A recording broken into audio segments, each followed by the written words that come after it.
Brian and Kenzie in the morning. And Chicago's alternative all day. Q101. Brian and Kenzie on Q101.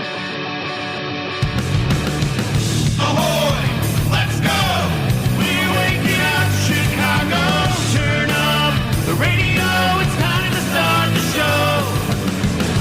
On Q101 with the morning crew. Ahoy! Let's go! Welcome to the morning show. Let's go. It's Brian and Kenzie on Q101, 6:05, and it is 52 degrees. We'll tell you more about the day going up in a minute here because today, big day. Not only 8 o'clock, we have our usual this week, and we'll continue this, go on for many, many weeks. Q101 Fest, your chance to get to Boston Calling Music Festival, and just for qualifying, you get Riot Fest tickets. And Boston Calling Music Festival is incredible, by the way, a VIP trip with Fall Out Boy, Cage the Elephant, All Time Low, The Maine, Sublime, Vampire Weekend, and more. And then Riot Fest is the best fest on earth. So you get both those at 8 o'clock. Your chance comes there for that. Also at 8:20, we will have the discussion on 100 men versus a gorilla because that's what we do here. We're not going to break down the high news stories of the day. We try to be an escape, and that certainly will be an escape conversation. I would argue that is the biggest news story of the day. Well, that's true. It certainly, I saw it on, what's David Muir on NBC News last night, lead off with that. Stephanopoulos was talking about it on ABC. I don't know, something about Ukraine they bumped, but they went to the, the 100 men versus a gorilla conversation. So I was at a show last night. I'll talk about that more in music entertainment news. I saw an incredible band that could be the next Mumford & Sons Lumineers called Kingfisher. What a night. School night, getting my drink on, but I'm here. We're here, rise and grind, we're here for you. Mm-hmm. Last Did you night. get drunk last night? I had some beers. It was hard to stop at 3. I got to say that. Oh, my God. That's not a good sentence. Do you know what I mean? Well, when I've been to Martyrs in a long time. I forgot how amazing Martyrs is. And seeing a band like this that's probably going to play monster venues after this band Kingfisher, that to see an intimate performance, yeah, I'll get a drink. When it hits my lips, it tastes so good. I can't stop. Did you go alone or did you go with Megan? Megan went, and we got our girl Josie in from the show Behind the Scenes, who's taking Case's job soon. Josie's a Love big her. Josie's a big. She's a big fan. We got a ticket for her as well, so it was a little threesome last night. Oh, really, really fun. That's a weird thing to say about one of our only female employees. And my wife. Yeah. Doesn't make it better. Why'd you think my wife we were the Three Musketeers then. How about that? That was much better. Don't feel like I brought Josie and it was a threesome. Just taking things out of context, We were the three. It was the word. The Three Musketeers. There you go. Much better. Yeah.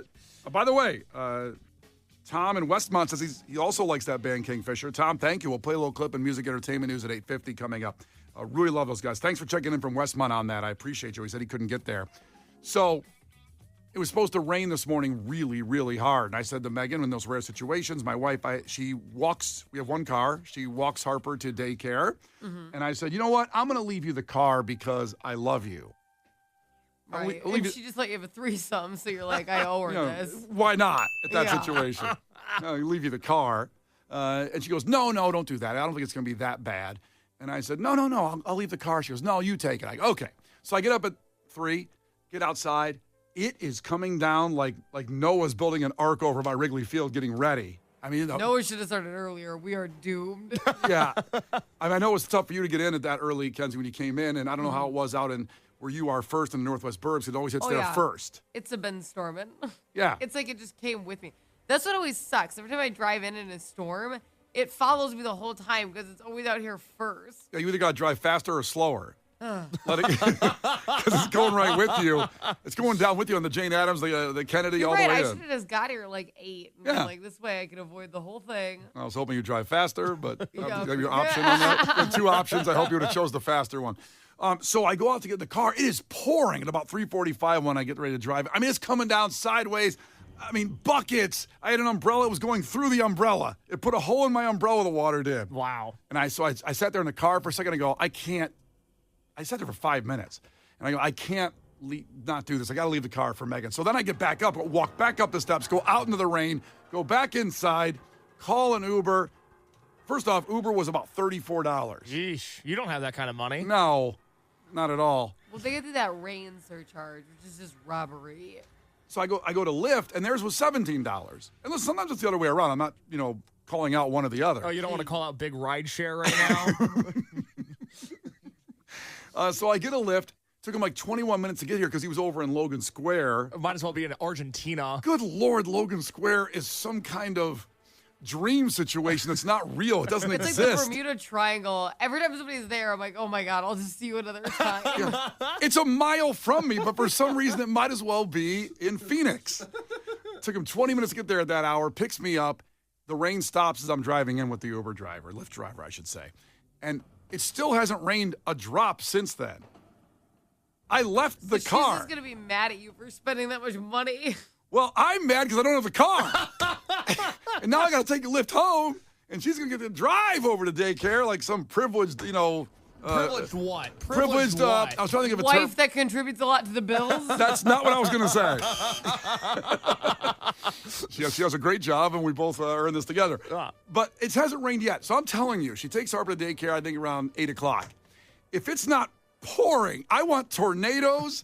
I want an earthquake, hurricanes. Well, obviously, it's good if other people have devastation to make you feel better. They're just collateral damage in this situation. In your life. To justify that $17 I paid for the Lyft earlier on, if it's not doing that at 7 or 8 o'clock, we'll keep you posted on the storms coming through. But if it's not Ryan has such a severe case of main character syndrome. what does that mean? That's like when that's like you imagine your life as a movie. So you are genuinely the lead character instead of realizing that every person is just a lead character in their own mind when they wake up in the morning. I agree with the first part of what you said. I know. That's why I'm calling it a severe case. The Brian and Kenzie Show. On Q101. Brian and Kenzie on Q101. Time for a fact that makes your brain go. And it's another one of those Gen Z things. It's another one of those deals to possibly rip or maybe applaud Gen Z, as Case being a Gen Zer, Kenzie on the border of Gen Z millennials, and I being a Gen Xer. So now we all know who we are. So Gen Zers, this tradition is dying with them, and it involves the family unit, involves parenting. And this is dying with them. They've stopped doing this. Every generation before them did this and did it awesomely and well. Now, you have to decide yourself when you hear the answer whether it's a good or bad thing. So what do you think, Kenzie, it could be? So it's this parenting tradition is dying with Gen Z because they're not doing it. They're not doing it. Oh, yeah. Well, a parenting tradition that's dying with Gen Z, I would say, is maybe getting hit with stuff. That's what I was going to say, was hitting your kids. So I guess Boy, did I get my ass whooped. My parents put my name on a ruler that was at a drawer because it beat me with it. And then wait, the Kenzie ruler?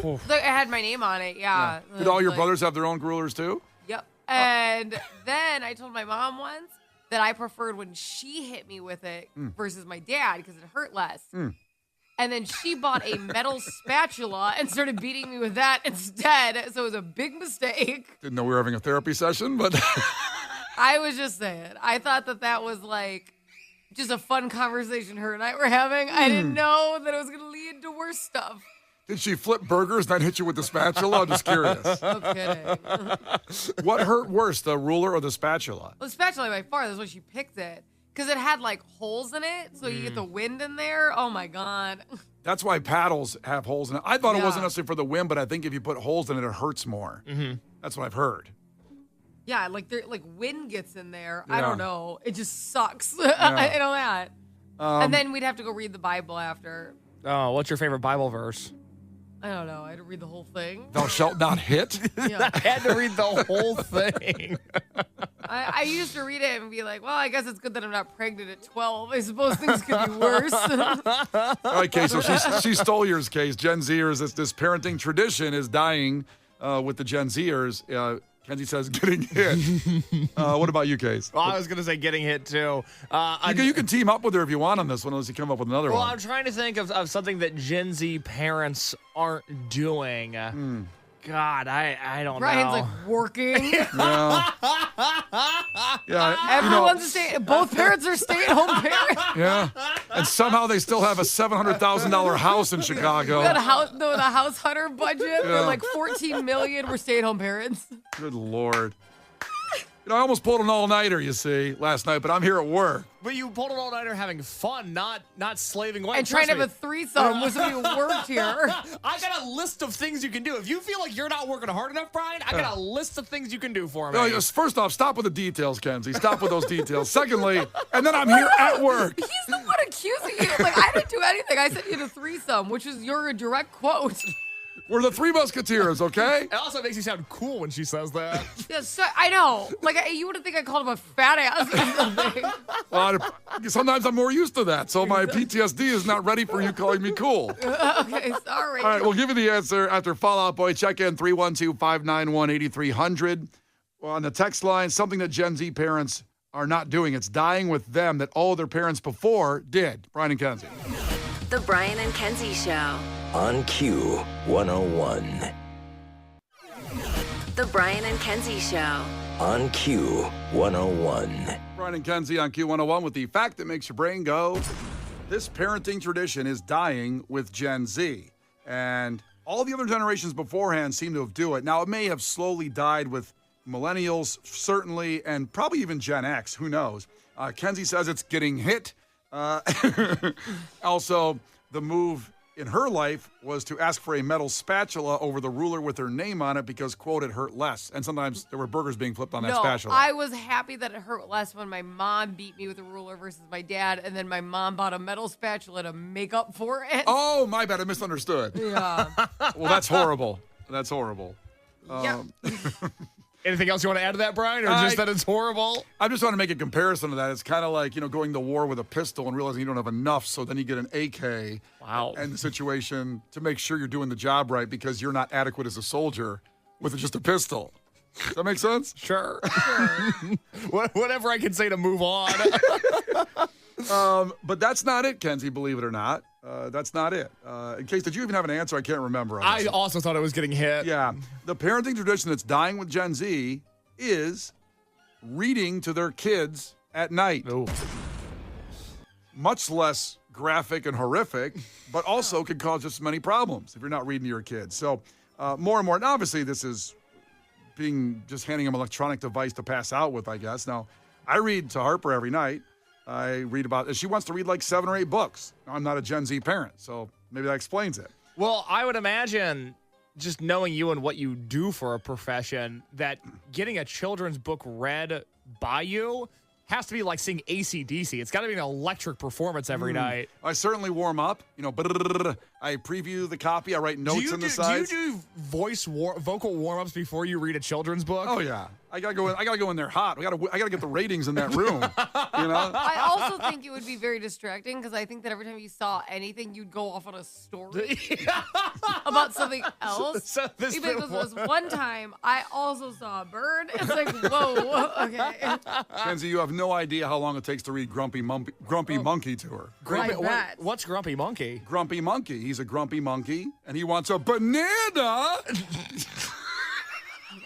See, I had a lot of effects to it. Yeah. No, what's your favorite? What's the one where you feel like you're most in the pocket when you're reading it? Well, it used to be Llama Llama Red Pajama. Okay. Oh my God, that's Marino's thing right now. I was just gonna say, llama llama, red pajama, clap, clap, clap. Yeah, He yeah. gets super, and my baby like grabs like a stool or whatever so he can shake because he's so into the book.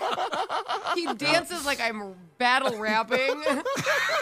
Like the scene in 8 Mile where at the Yes. sanctuary? He's like so into it. The shelter That of and the sanctuary. Snuggle Puppy. Have you ever read Snuggle Puppy? Snuggle Puppy, that's a good one. Ooh, Snuggle Puppy, you're mine. He like Yeah. gets so into it. He goes, Snuggle Puppy went to a private school.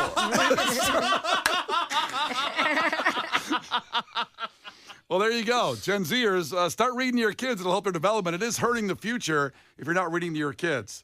It's Brian and Kenzie on Q101. The Brian and Kenzie Show. On Q101. Well, coming up in sports, some pretty shocking news what happened in the Cubs game last night. Some pretty horrific stuff. Also, we're going to get to a Class with Kenzie where you have a chance to see Sam Morril, comedian at the Chicago Theater. Now, yesterday we talked about this a little bit more in detail. Tiffany Henyard's last day in office, and Mr. Bradley from WGN did an incredible wrap-up. We've been with him kind of since the beginning. We learned from him, of course, this story about 2 years ago of Tiffany Henyard in Dalton, and now we all know about it, and we've been glad to share you every detail and how she made $347,000 last year. This is the final report on her exit interview with Mr. Bradley. And here's the audio from that piece to sit back and enjoy the gloriousness of Piece of Garbage Madness winner of 2024, Tiffany Henyard. I love y'all. And nothing you can do about it. The curtain will soon close on the Tiffany Henyard show, but not before one last dance. Supervisor, Oh, stop it, man. Come on now. Go on, be with people want to know what's next for You you. know what's next? Why you out here? Why? By the way, to make clear, this interview, he kind of came into her to get her on the mic at her food drive broadcast on Easter. Not her broadcast. Or not her broadcast. She wasn't live at Liz McNeil's on St. Patrick's Day. I don't know. I was like, I honestly was like, I didn't know she was broadcasting. She got her own tower. Yeah. No, it's her Easter food drive that she was doing that looked lit. I've never really seen a food drive look this fun before. Yep, they're all over now. Let's get back to it. Why you out here? We were there for Henyard's final food giveaway and a new tally of what she's cost taxpayers. On Easter weekend, cars lined up for blocks. Tens of thousands of tax dollars spent for another one of Henyard's famous food giveaways. Our last hurrah, and I did not vote for that woman, and I never didn't vote for it before, but I'm gonna give me something to eat today. Go get that food. Amen. Now, that wasn't Gert. That was another lady No, that's there. I don't remember her name, but the next lady that you're going to hear from is a lady named Gert, and she has a lot of thoughts on Tiffany Henyard. I think that woman's name was Rosalind, which I think totally so, tracks. yes. So Rosalind's the next one who said she's nasty. Okay, so we got Gert and then Rosalind. Yeah. I like the giveaways, but I don't like her. That's Gert. That's Gert. That's Simple. Gert. God, I would love to hang out with Gert for like a half hour just in her living room with plastic over the furniture. Let's have a good conversation. Okay, here's Rosalind. She's nasty. And that's it. She's nasty. So we got to make those all drops. Maybe that. I She's can do that. nasty. It's going to be a new Clash with Kenzie sounder. We're going to play the theme song and then go, God. she's nasty. Oh, that'd be No, so. the sound of her Clash of Kenzie needs to be, I enjoy the giveaways, but I don't enjoy her. Facts. I know. She's nasty. Like her. She's nasty. She's nasty. We'll work both in the Clash of Kenzie. Okay, Enjoy that. perfect. A lot of room to work with there. Really explore the space. I'm excited about it. Here's more of the audio from WGN. Newly obtained records show last year Henyard was paid more than $347,000 Good from Lord. Dalton and Thornton Township, the two governments she runs. That's more than Chicago's mayor makes. Think about that for a second. That's insane. When you know that that's actually more than the Chicago mayor makes, it's insane. I mean, everybody probably makes too much in government, no question, with the people that are running things, but $347,000 for two positions in Dalton. Dalton goes a long way in Dalton, that money, too. Well, to put it in perspective, and again, we love people in Dalton, but the president makes $400,000 a year. That's the salary for the president. She's stepping onto the president's toes here. And the average person in Dalton makes about $29,000 a Correct, year. Yeah. Oh, boy. Not good. Well, what are you going to do? What are you going to do? Hey. People voted for her. Allegedly. working hard. Allegedly, they voted for her. Despite it all, the spending, a questionable cancer charity, an ongoing FBI investigation, I got to stop there, too, by the way. Never before has that ever been said. A questionable cancer charity. Nope. Not good. Not a good look. And the FBI is still investigating, which I think he's going to say here. an ongoing FBI investigation, and even a brawl at a board meeting. Tiffany Henyard vows the show will go on. You told us on Election Day we haven't heard the last of you. What's next for you? It's a lot next for me. Stay tuned. Oh, boy. Listen, she lost in Piece of Garbage A Madness Netflix 2025. docuseries about her going to prison. There's a lot coming up. Well, who knows, right? I mean, we think we've heard the last of her as obviously a politician in the South Burbs there, but man, what is her comeback? It's going to be really upsetting when the Paul brothers sign her to a lucrative podcasting deal. No, she's for sure gonna keep being rich. Yeah. She's probably gonna start like an app, and it's like, this is, truthserum.net, and it's like, because I only tell the truth. It's gonna be like, oh my God. Kenzie, do an elevator pitch on truthserum.net. So truthserum.net. Oh boy, I'm gonna sit back here for a second. Buckle up. So there's nothing sketchy about it. Don't worry, Tiffany Henyard's running it. And you scan your face, your finger, and you spit into the phone to create an account, just to make sure. And only if she's the only one who's allowed to post on it, but everyone can see her post. And obviously everything's 100% fact check and accurate. And you should sign up with your credit card. There's no charges, but you should sign up with your credit card. And she's gonna donate 100% of her proceeds from all of her views and stuff to her, charity foundation. The questionable cancer charity. Yes. That's where all the proceeds are going. So don't worry. That was a good sell. I'm willing to give $100,000 for 17% of the company. Exactly. There you go. Coming up after Bush, we'll get to sports. Brian and Kenzie, Q101. The Brian and Kenzie Show. On Q101.